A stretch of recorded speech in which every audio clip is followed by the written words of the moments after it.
Chapter 5: Discovery and Realization. The next moment, Alex found himself in that very spot in the laboratory where he had pressed the amazing device hidden in his watch. Automatically, he glanced at it and froze, unable to believe his eyes. The watch showed the same day and time as when he had sent himself on that journey. But one thing was troubling. One of the surveillance cameras was blinking red, even though it had always worked perfectly before. Alex shifted in his chair. A simple malfunction, or something more? It turned out that he had disappeared from his reality for only a second. He turned on his work computer and made sure that the time and date on the watch and the monitor matched. This was an incredible discovery. It made transitions between worlds much safer, because Alex would return to a calm and hidden place without any break in time. He truly had reason for quiet delight. He had done it. The first person on Earth to open the door to the impossible and make it possible. And here he was, sitting in an ultra-modern laboratory, with a medieval dagger lying in front of him. No one even suspected that the world might have changed. But had it? There was a light stubble on his face, and in the laboratory, everything was in its place, exactly as he had once arranged it. That meant no changes had occurred in his homeworld. His head was spinning from the realization of the power he now held in his hands, and from the complete uncertainty of how far he could go. He needed to figure out where he had been, what consequences there might be, and what prospects his discovery had. There were countless questions, and each one only fueled his curiosity. Alex felt truly happy. He had dreamed of this. He had worked for it. And now he had obtained the key to the mechanism of the universe, opening a passage to new worlds. It was fascinating, dangerous, and incredibly responsible all at once. Scenes from his recent journey flashed through his mind. Meetings, people, atmosphere, everything looked so real that he could never have imagined anything like it, even in his brightest fantasies. On the day of the tournament, he saw everything he had read about in his youth. Colorful tents with coats of arms, squires, competitions, ladies' ribbons, the call of trumpets, and the crash of lances.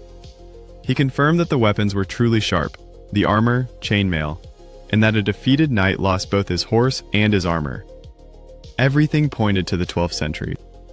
The realization struck his heart with excitement, while a plan of urgent actions was already forming in his head. No one must know about his journey. First, home. Wash up, shave, change clothes, and hide the dagger. Then, to the restaurant where Mary and little William were waiting. Today he would celebrate his 40th birthday with his loved ones, even if, with a secret, he was not yet ready to reveal. He called Mary, confessed his love, apologized for the delay, and promised to arrive soon. When Alex entered the restaurant, William ran to him. He picked up his son, tossed him into the air, and the boy shouted joyfully. Mary smiled. She had feared that her husband would drown in work and forget about his family. In recent months, he had spent almost all his time in the laboratory. Alex said that he was close to a great discovery, and admitted that they had even been prepared for his disappearance if he pressed the device in his watch. Mary drove such thoughts away, but the fear of losing her husband lay like a heavy stone on her heart. But today he was by her side, and she felt like the happiest woman in the world. Alex too was happy, a husband, a father, and a man who had performed a miracle. The truth about the latter still remained with him. The knowledge was great, but dangerous. He knew that Mary would be the first to learn the truth. Tomorrow would bring much work, but that would be tomorrow. Today, he celebrated. In the morning, he woke later than usual. He needed rest to think clearly about what future awaited his invention. In the laboratory, everything was just as it had been before the journey. At home, the same. He connected to his ultra-modern computer with AI, opened a new file, and began to write. With such an intervention, something could very likely have changed. But it hasn't, he whispered to himself. Or maybe I just haven't noticed yet. Let us take this fact as an axiom, and for now it is more of a plus than a minus. I am not ready to change history yet. But then it turns out that at the moment I found myself in the past, a parallel reality was created, which began to live its own life, building its own future. My appearance turned out to be the mechanism that triggered the development of a new parallel reality alongside the continuing existence of the world where I was born.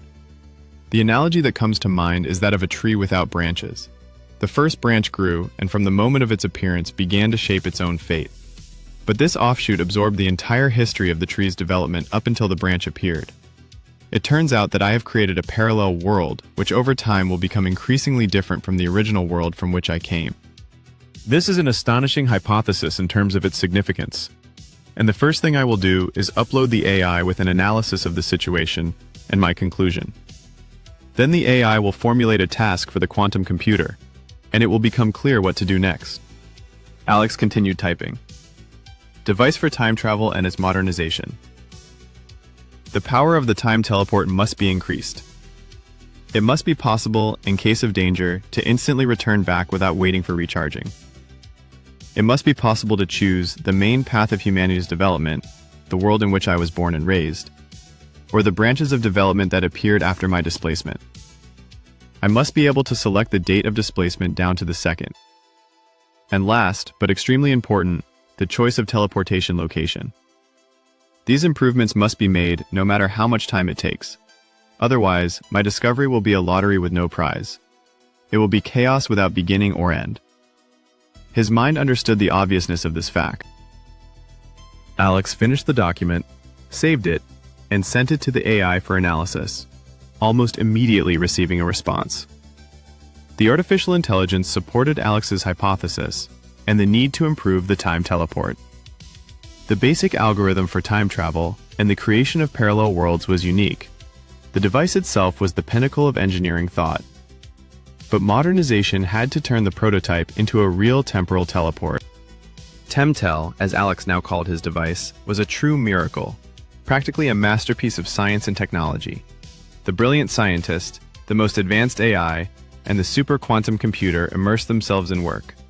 Alex lost track of time. He slept 2 hours a day.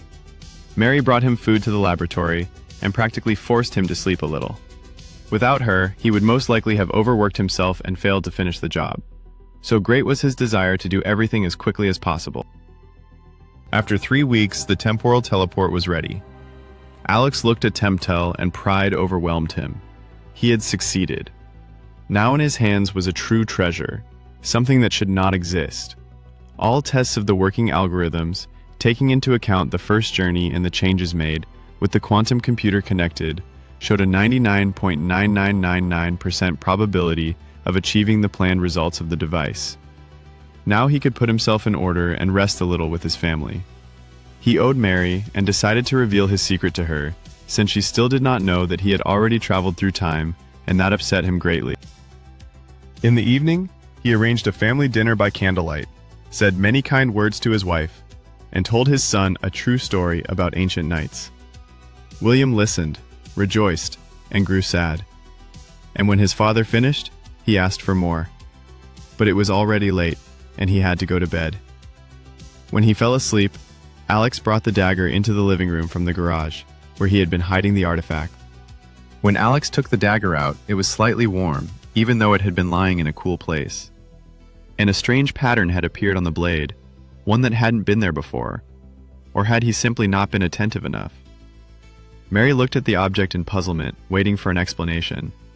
And when he began his story, she, like their son recently, opened her mouth in surprise, and his tale about the knights took on new colors. She understood why he was so obsessed with his work, and gave herself credit for simply loving him. Helping her husband was not a duty for her, but a joy. That evening turned out to be the brightest and happiest for Alex and Mary. The next morning, Alex sat in the laboratory, ready for a new journey.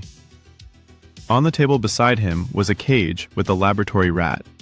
He needed to check whether he could travel through time, not alone. His heart was calm and joyful. Mary truly was his other half, and his fate. And she wholeheartedly accepted everything he did and strove for. His rear was securely covered, and he could boldly step into the unknown. He looked at the cage. "Ready?" he asked. The rat froze. He grabbed the handle of the cage and touched the special icon on the watch, now bearing its own name, Temtel.